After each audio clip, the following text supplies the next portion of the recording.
topo sur le e-commerce B2B, 20 minutes. Le titre est sorti de la tête d'un de mes stagiaires à qui j'ai demandé entre 3 et 7. Il m'a sorti 5. Donc j'ai sorti 5 clés pour le e-commerce B2B.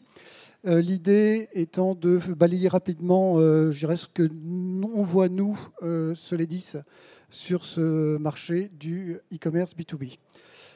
Rapidement, qui on est. Soledis, que je dirige, est une petite agence d'une vingtaine de personnes basée sur Vannes. On travaille sur la France entière. On travaille essentiellement sur des solutions basées PrestaShop et on est à 90% de notre activité inclut des volets B2B, donc vente entre professionnels. Ces solutions sont essentiellement et très souvent basées sur des problématiques de connexion et de synchronisation entre des ERP, des CRM, des PIM. Et la méthode qu'on a mis en œuvre sur ces solutions, qui s'appelle, on va dire, SoConnector, vous trouverez un site SoConnector, Soledis Connector, SoConnector, permet de bien orchestrer tout ça. Et ce qui nous permet d'avoir qu'un certain nombre de références que je liste ici, de Danone qu'on a signé récemment, jusqu'au groupe ADO, Leroy Merlin, etc., etc. Et tout ça dans des activités purement B2B. Qu'est-ce que je peux vous dire d'autre? Voilà, donc ça va aller. On va avancer. Premier point, la problématique du e-commerce B2B. Souvent, les gens n'associent pas du tout e-commerce et B2B. J'ai eu encore le cas à l'instant avec une entreprise, on va dire, classique, traditionnelle, très vendéenne, je n'irai pas plus loin, qui me dit non, e-commerce, ce n'est pas pour nous. Nous, on a besoin d'ERP, de PIM et de CRM, mais pas besoin de e-commerce. Bon, c'est dommage parce que tout le monde s'y met sur leur marché. Le e-commerce et le B2B, ça devient quelque chose d'obligatoire. Vous avez des marchés sur lesquels les gens ne peuvent même plus se positionner aujourd'hui s'il n'y a pas des plateformes d'achat en ligne, de vente en ligne. La concurrence s'y met de toute façon, quels que soient les secteurs. Il y a peu ou prou une concurrence qui s'installe sur des secteurs et certains ont complètement basculé là-dessus. Et sur les usages, quand je parle des usages, deux stats qui ne sont pas toutes jeunes mais qui sont toujours d'actualité, ça c'est très clair d'après ce qu'on voit. Les acheteurs B2B, donc dans des grands groupes, des petits groupes, des administrations, etc., la moitié préfère acheter sur des sites B2C. Le syndrome le plus simple que vous avez peut-être déjà fréquenté. Moi, en tant que petite entreprise, j'achète régulièrement des petites câbles et des machins sur Amazon. Et Amazon Business est en train de prendre des parts de marché parce qu'effectivement, c'est quand même beaucoup plus simple pour des professionnels d'acheter sur Amazon que sur des tas d'autres sites soi-disant professionnels.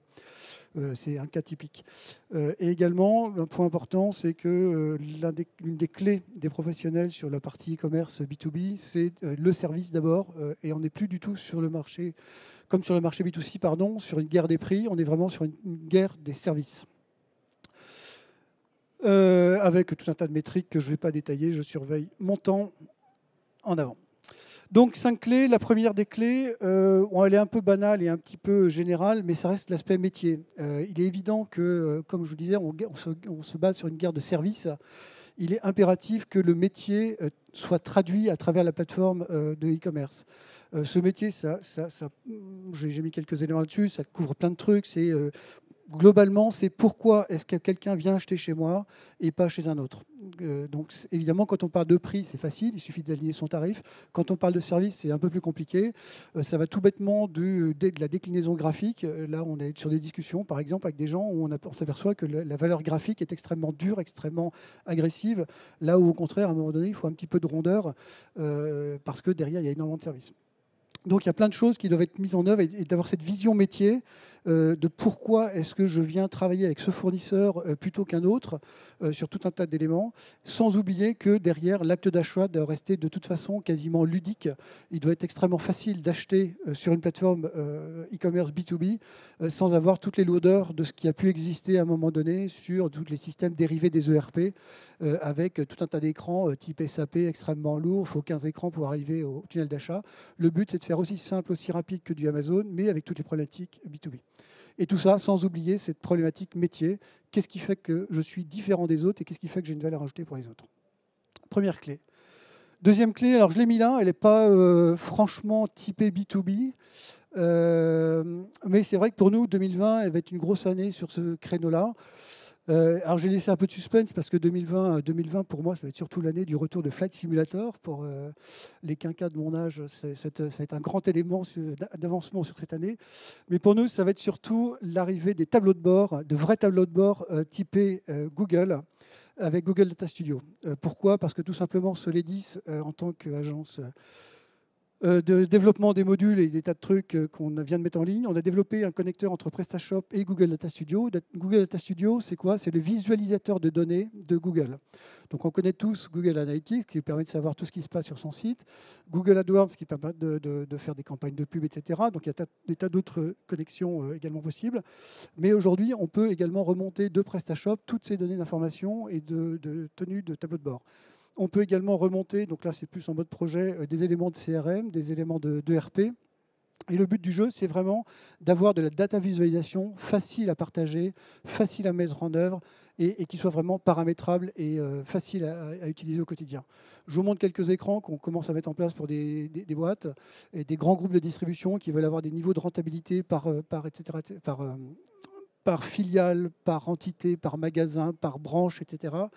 Et l'intérêt de ce truc-là, c'est que c'est vraiment extrêmement pratique et simple à mettre en œuvre, et surtout qu'on arrive vraiment à croiser des données dans tous les sens, du trafic jusqu'à la vente finale, y compris, et ça c'est le point essentiel pour nous dans le B2B, et également donc, les ventes offline. Toute la problématique aujourd'hui, c'est que je lance une campagne d'AdWords, une campagne de pub sur des business. En B2B, on va avoir plusieurs canaux. Il va y avoir le canal en ligne, évidemment, mais il va y avoir également les canaux des commerciaux traditionnels, des mails, et il va y avoir une certaine animation de ce marché après une campagne AdWords, par exemple, et qu'on aura mesuré avec du trafic. Mais derrière, il va falloir croiser tout ça et voir si c'est vraiment rentable. Et là, effectivement, Google Data Studio va être vraiment, nous permet, nous, vraiment de croiser toutes ces informations dans tous les sens, y compris, évidemment, toutes les ventes en ligne. Donc on est capable de faire des trucs qui font tout, papa, maman, la tête en bas, vous voyez, du noir, des couleurs comme on veut, on paramètre tout ça très facilement. On a également, par exemple, les rentabilités des marketplaces, chose qui n'est pas forcément évidente à analyser avec data, qui est impossible à analyser aujourd'hui, en tout cas avec les outils Google Analytics. Un peu plus compliqué sur du back-office purement de système en ligne, qui n'ont pas forcément toutes les informations. Mais voilà, typiquement, ça, c'est des choses, normalement, elles sont à peu près anonymisées, mais qui sont des éléments réels. Donc, capacité à visualiser des informations, y compris de l'analyse de niveau produit. J'avance parce que le temps is running fast, comme on dit. Deuxième point, ça c'est un point que j'avais déjà abordé l'année dernière, mais qui a un petit peu évolué cette année, en tout cas, nous, ce qu'on a remarqué dans notre marché. Donc, en B2B, on va adresser évidemment des prospects, on va adresser des clients, mais le gros point en B2B, c'est qu'on a affaire à des clients personnes morales, évidemment pas à des clients personnes physiques. Donc, il y aura une personne physique qui n'est pas le client en tant que personne morale, qui va appuyer sur le bouton pour dire « j'achète ». Donc, on a bien cette distinction entre la personne morale et la personne physique étant un contact membre du client qui va avoir des droits, qui va avoir des process, qui va s'adapter à des process et qui va devoir avancer comme ça. Donc là, j'ai pris un exemple tout bête de quelqu'un qui a besoin d'un outil, qui va demander à son responsable des achats, on va suivre le process et tout ça pour permettre de faire tout ça en offline. Hein, vous n'avez même pas besoin de travailler si vous êtes exploitant. Le point qu'on a vu cette année apparaître, c'est des valideurs tiers. Donc ça, c'est plutôt pour des marchés publics où en fait, on a des utilisateurs au sein d'un client qui font des demandes, font tout le process d'achat en ligne, mais c'est une boîte extérieure, donc qui n'a rien à voir avec le client, qui va venir valider les achats suivant des éléments de budget, etc. Donc ça, c'est un point également qu'on a vu apparaître cette année. Dans deux cas, alors c'est pas forcément des marchés publics, mais avec des acteurs privés. Pour les deux cas, vendeurs privés, pardon, et valideurs privés également, des boîtes de type expert comptable, commissariat en compte. Je continue. Un autre point, tant qu'on est sur ces éléments de marché, donc ça c'est un truc qu'on a créé cette année. Le marché, c'est quoi? C'est finalement, c'est ni plus ni moins que dire à un client, je vais vous donner un accès bien précis, qui va être limité à un certain nombre d'éléments produits et qui va s'adapter à un tarif. Et donc là, l'idée, on a créé un module permettant en fait, de généraliser cette notion de marché. J'ai un nouveau marché qui arrive, j'appuie sur un bouton, cloc, cloc, cloc, je crée mon marché automatiquement. Donc c'est vraiment un élément nouveau. On n'est plus sur des questions de groupe de clients, groupe de produits, même si derrière c'est un petit peu l'idée. On va créer vraiment quelque chose, une notion de marché. Typiquement, là, je vous ai mis 3 copies d'écran qui sont normalement à peu près anonymisées. Je crée un marché, donc j'ai le marché, j'en sais rien, de la SNCF vers ces équipements de pays. Équipements de pays, c'est les vêtements de sécurité, hein, supposons. Je vais associer ce marché, qui va être le marché de la région ouest, je ne sais pas, avec une série de produits et de références. Toutes les produits, toutes les références ne seront peut-être pas là. Il y aura peut-être des produits spécifiques à SNCF et des produits spécifiques, pardon, des produits plus généraux. Et puis j'associe ce truc-là aussi à mes clients et mes contacts qui eux-mêmes auront des droits sur ce marché. Je peux acheter ces équipements, je peux juste demander de les mettre au panier et ça part dans les systèmes de validation, de devis, etc. Voilà sur la partie marché. Un point donc, qui a été assez nouveau cette année, qu'on met en œuvre depuis 2-3 ans, mais là franchement on a édité le module et ça part dans la nature. Le dernier point que je voulais aborder, c'est toutes les notions de grands comptes. Grands comptes, typiquement, on a des clients avec qui on travaille. Je crois que là, je donne l'exemple qui n'est pas livré, qui est normalement à peu près anonyme.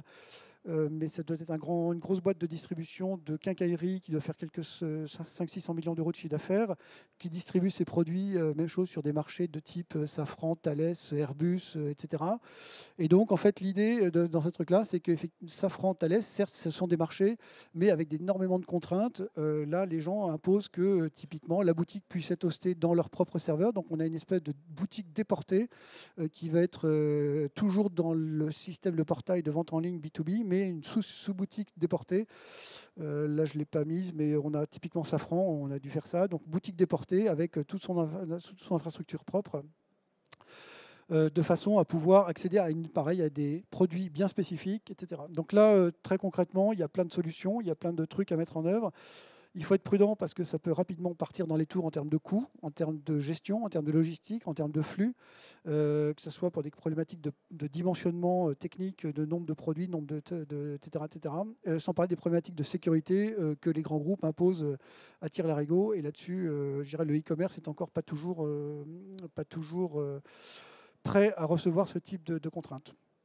En l'occurrence, pour nous, c'est très clairement sur PrestaShop, pour ceux qui connaissent un petit peu, c'est la mise en œuvre du multiboutique PrestaShop, qui n'a pas forcément bonne presse. Nous, on ne travaille que sur du PrestaShop 1.6. Je sais qu'il y a encore beaucoup de gens qui ont besoin d'être évangélisés, pas 1.7, pardon, qui ont encore besoin d'être évangélisés sur le fait que PrestaShop 1.7 fonctionne bien, mais l'idée est de factoriser au maximum toutes mes bases de données sur le multiboutique. Donc, je factorise tous mes produits, par exemple, et après, je viens décliner boutique par boutique les produits que je veux mettre ici ou là.